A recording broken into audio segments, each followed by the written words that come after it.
Ada satu ilmu Jawa yang tidak dibaca, tidak diucapkan, bahkan tidak boleh dipamerkan.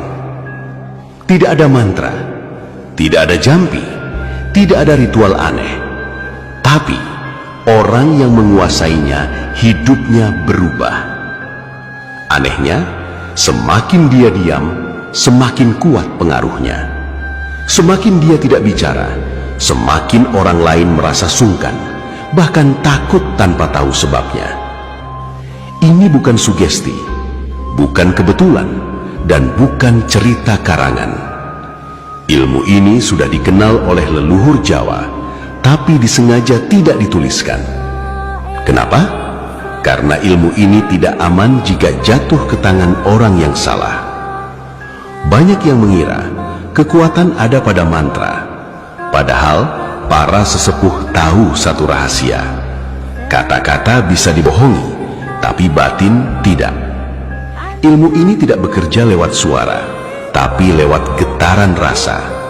Tidak menyerang, tapi membuat orang mundur sendiri.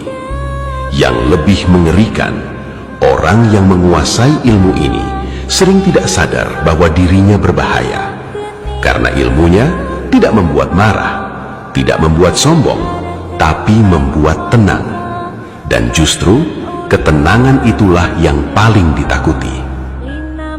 Jika kamu pernah bertemu seseorang yang tidak banyak bicara, wajahnya biasa saja, tapi auranya bikin kamu segan. Mungkin dia tidak punya mantra, tapi batinnya sudah tertata. Allah paham besar tentang ilmu Jawa.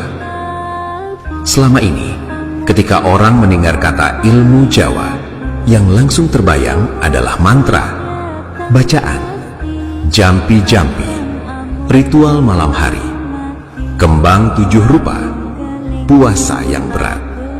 Seolah-olah tanpa itu semua, ilmu tidak akan bekerja.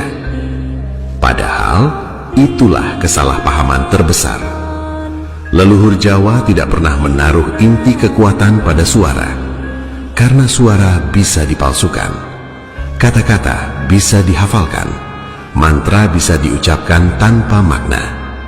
Yang ditakuti para sesepuh justru satu hal, manusia yang bisa bicara tapi batinnya kosong.